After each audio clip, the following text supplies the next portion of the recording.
What kind of fruit is dangling from our tree? Is it the fruit of God's Holy Spirit? Galatians 5:22 through 23.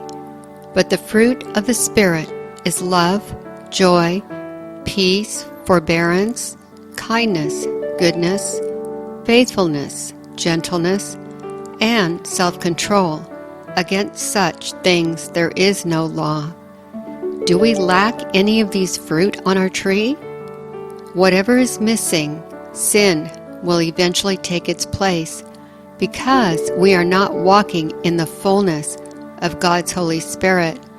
Some of the fruit will become rotten and it will affect the whole tree. When we put rotten fruit in a basket, it starts making all the fruit deteriorate and decay. That is what sin does to our soul. Adam and Eve thought the tree of good and evil was tempting enough to eat from. There wasn't any good fruit on that tree, but it looked good to Eve, so she ate it.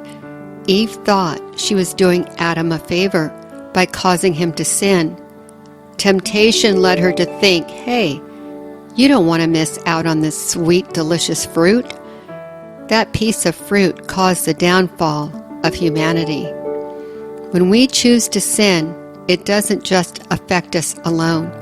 It affects everyone around us like poison. Eve essentially poisoned Adam and the human race. Sin isn't exclusive because it wreaks havoc on everyone. We can tempt others by what we do. We can make them stumble. They may not stumble in our area of sin, but it can manifest in other areas of their life. People have different weaknesses and different areas they can stumble in. This stumbling can lead to perpetual sinning, which is destroying ourselves and others around us. Sin is like a poisonous vapor that spreads its toxic fumes. We cannot think we are the only one secretly eating from the dangling fruit of sin. Our sin will manifest and others around us will suffer from it. Join in or be tempted in another area to sin. You know that saying, misery loves company.